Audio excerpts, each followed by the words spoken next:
नमस्कार। बहुत स्वागत है आप सभी दर्शकों का शनि गोचर के इस वीडियो में। जाते हुए शनि का वरदान 29 मार्च 2025।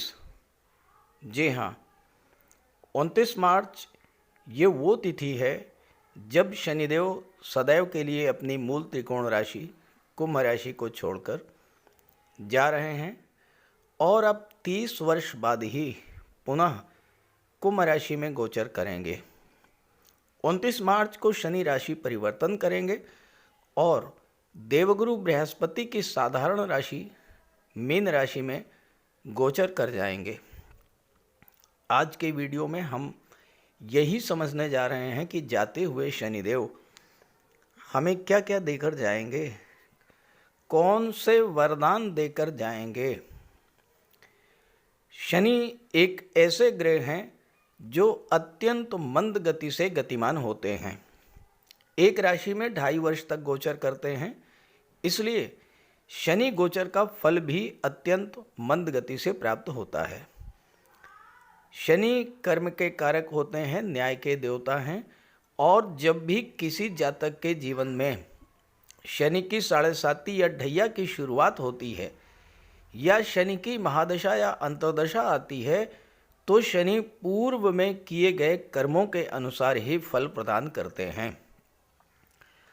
बहुत से जातक ऐसे भी रहे होंगे जिन्होंने शनि के इस गोचर के दौरान बड़ी बड़ी उपलब्धियां हासिल की होंगी, बड़ा धन लाभ अर्जित किया होगा, प्रॉपर्टी बनाई होगी, व्यापार व्यवसाय को नई नई ऊंचाइयों तक ले गए होंगे, समाज में मान सम्मान भी अर्जित किया होगा। लेकिन ये वही लोग रहे होंगे जिन्होंने शनि के अनुरूप अपने आप को ढाल लिया होगा, जैसा शनि चाहते हैं वैसा ही किया होगा। आखिर शनि चाहते क्या हैं? शनि चाहते हैं कठोर परिश्रम, अनुशासन, समय की पाबंदी। शनि को छल कपट, झूठ, फरेब, बेईमानी, आलस्य बिल्कुल भी पसंद नहीं है। शनि चाहते हैं आप ज़रूरतमंदों की मदद करें, अपने कर्मचारियों, नौकर चाकर, अधीनस्थ के साथ अच्छा व्यवहार करें, और जिन्होंने ऐसा किया होगा उन्हें शनि ने बहुत कुछ दिया भी होगा। लेकिन जिन्होंने ऐसा नहीं किया होगा उन्हें शनि ने कितना कष्ट दिया होगा ये वही बता सकते हैं जिन्होंने इसका अनुभव किया होगा।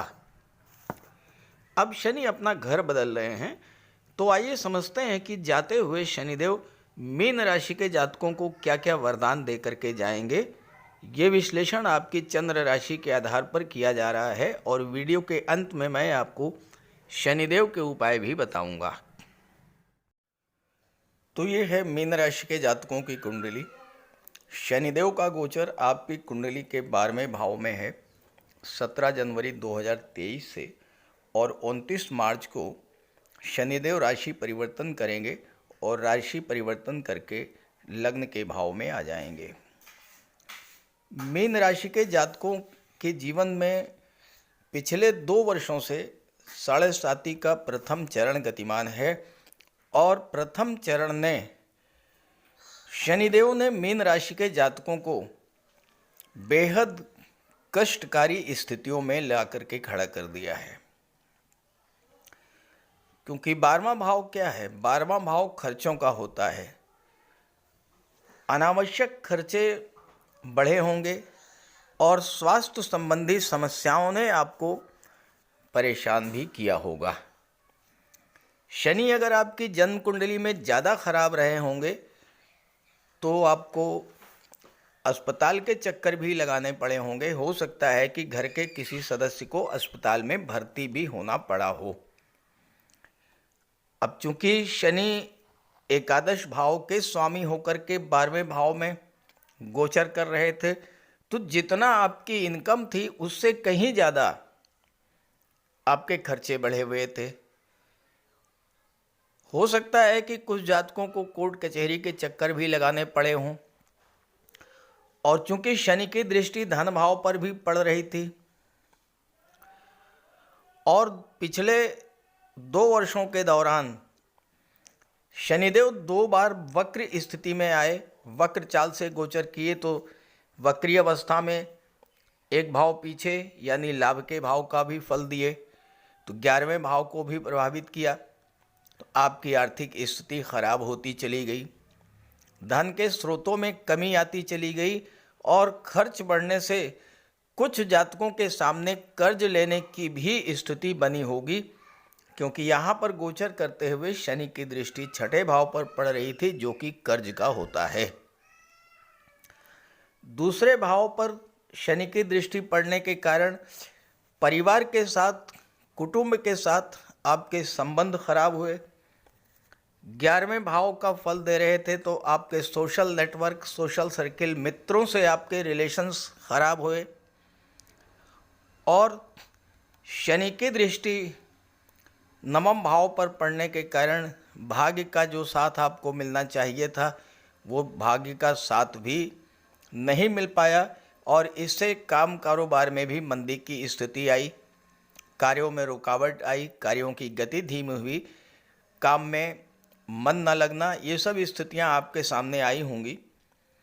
आर्थिक, मानसिक और शारीरिक रूप से आप इतना त्रस्त हुए होंगे कि हो सकता है कि आपकी रातों की नींद उड़ गई हो, खास करके एंजाइटी, तनाव, डिप्रेशन की स्थितियां आपके जीवन में आई होंगी। और वो जो लोग ओल्ड एज के हैं, उनको स्वास्थ्य संबंधी समस्याओं से ज़्यादा ही जूझना पड़ा होगा। हालांकि जो लोग विदेशों में हैं या जिनकी जन्म कुंडली में शनि अच्छे थे या जिनके लिए शनि योग कारक हैं, उन्हें इस गोचर काल में विदेश संबंधी कार्यों में ज़बरदस्त सफलता भी मिली होगी, विदेशी व्यापार से लाभ भी हुआ होगा, इनकम भी बढ़ी होगी। हो सकता है कि आपको घर से दूर जाना पड़ा हो या घर भी छोड़ना पड़ा होगा। और इस गोचर काल में आपके सगे संबंधी, आपके मित्र, आपके रिलेटिव्स, इन्होंने आपका साथ छोड़ दिया होगा। ये सब स्थितियां आपके साथ पिछले 2 वर्षों से लगातार बनी हुई हैं। और ऐसा क्यों है, ये भी समझें। और अब 29 मार्च के बाद ऐसा क्या होगा, मैं आपको ये भी समझाऊंगा।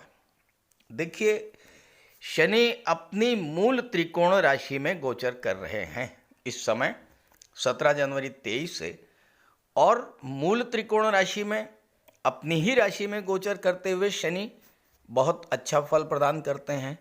लेकिन ऐसा क्या हुआ कि आपको अच्छे फल नहीं मिल पाए, आप ये समझें। देखिए, कोई भी ग्रह अगर शत्रु राशि में गोचर करे या शत्रु राशि पर दृष्टि डाले तो शुभ फल नहीं प्राप्त होते।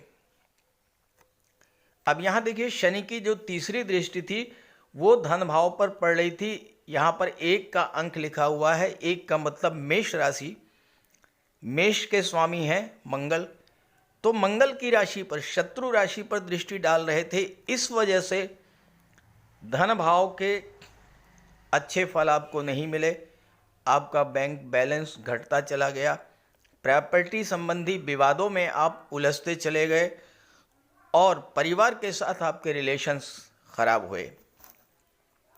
शनि की 7वीं दृष्टि 6ठे भाव पर पड़ रही थी। यहाँ पर 5 का अंक लिखा है, 5 का मतलब सिंह राशि, सिंह राशि के स्वामी सूर्यदेव हैं। सूर्यदेव शनि में नैसर्गिक शत्रु संबंध हैं। यहाँ भी शत्रु राशि पर दृष्टि पड़ने के कारण आपको 6ठे भाव के अशुभ फल ही प्राप्त हुए। लगातार जीवन में संघर्ष बढ़ता गया, कर्ज की स्थितियां बनी, स्वास्थ्य खराब हुआ, शत्रुता बढ़ी। और जो लोग प्रोफेशनल थे उनके जीवन में भी तमाम तरह की समस्याएं खास करके कैरियर प्रोफेशन को लेकर के लगातार रुकावटें, विघ्न, बाधाओं की स्थितियों से गुजरना पड़ा होगा। और 10वीं दृष्टि कहाँ पड़ रही है? नवम भाव में। यहाँ पर 8 का अंक लिखा है। 8 का मतलब वृश्चिक राशि। वृश्चिक के स्वामी हैं मंगल, यहाँ भी शत्रु राशि पर दृष्टि। तो भले ही शनिदेव अपनी मूल त्रिकोण राशि में गोचर कर रहे थे, लेकिन शनि की दृष्टियां शत्रु राशि पर पड़ने के कारण पिछले 2 वर्षों से आपको लगातार कष्टों का सामना करना पड़ा होगा। अब क्या होने जा रहा है 29 मार्च से? 29 मार्च को शनि आपके लग्न के भाव में आ जाएंगे। जब लग्न में शनि होते हैं तो 7.5 का दूसरा चरण शुरू होता है।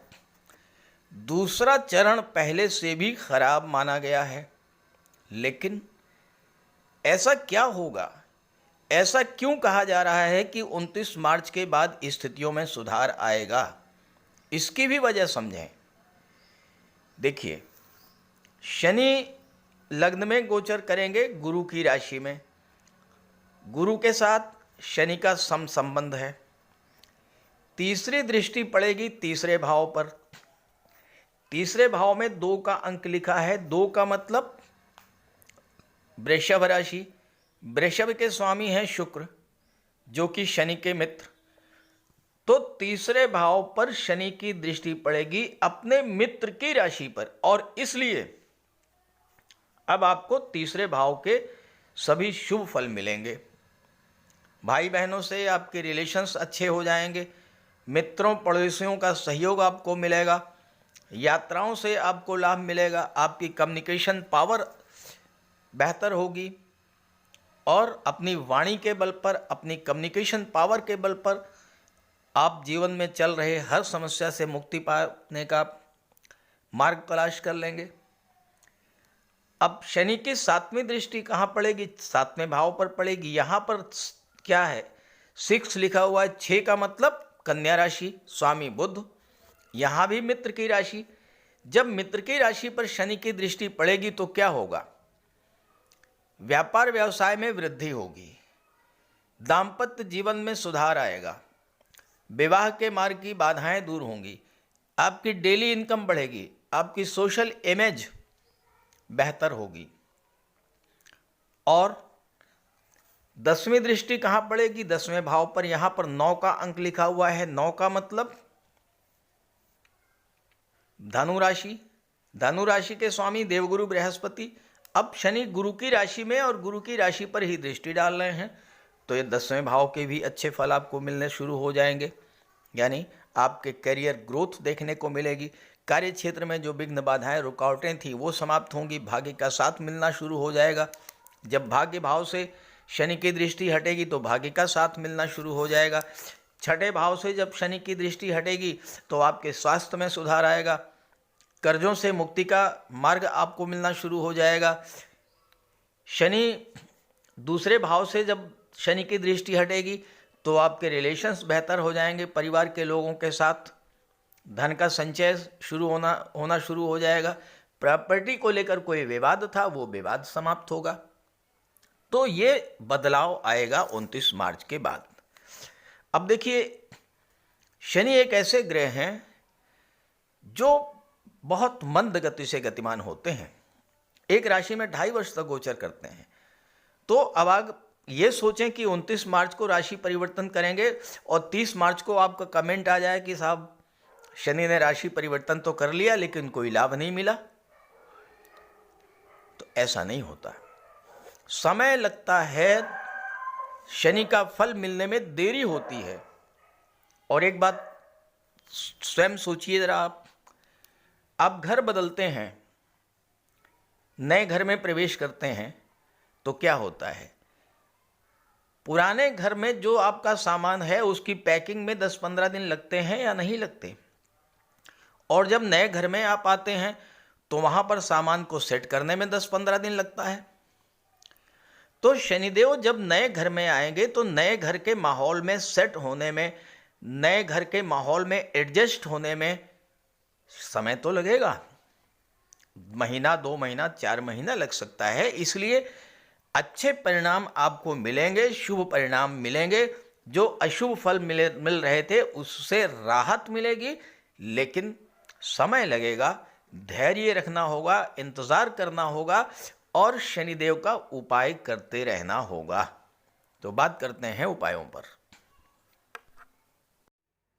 शनिदेव को प्रसन्न करने के लिए बहुत छोटे छोटे आसान से उपाय मैं आपको बताने जा रहा हूँ। इन उपायों को आप करेंगे तो आपको बहुत बड़ा लाभ मिलेगा।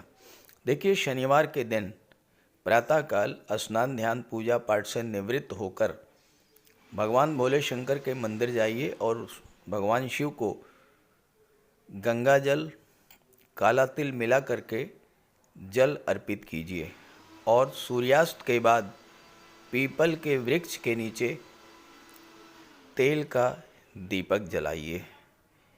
शनिवार के दिन काला तिल, काली उड़द, सरसों का तेल, काला छाता, काले कंबल का दान करने से आपको विशेष लाभ मिलेगा। शनिवार के दिन छाया दान करने से बहुत बड़ा लाभ मिलता है। एक कटोरी में सरसों का तेल लेकर के उसमें अपना चेहरा देखिए और उसको दान कर दीजिए। गरीबों की मदद कीजिए यथाशक्ति और सूर्यास्त के बाद हनुमान चालीसा और सुंदरकांड का पाठ कीजिए।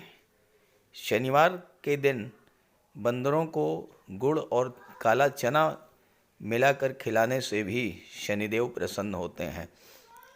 सूर्यास्त के बाद शनिदेव के बीज मंत्र ओम शन शनैश्चराय नमः, इसका एक माला जाप कीजिए, विशेष लाभ मिलेगा।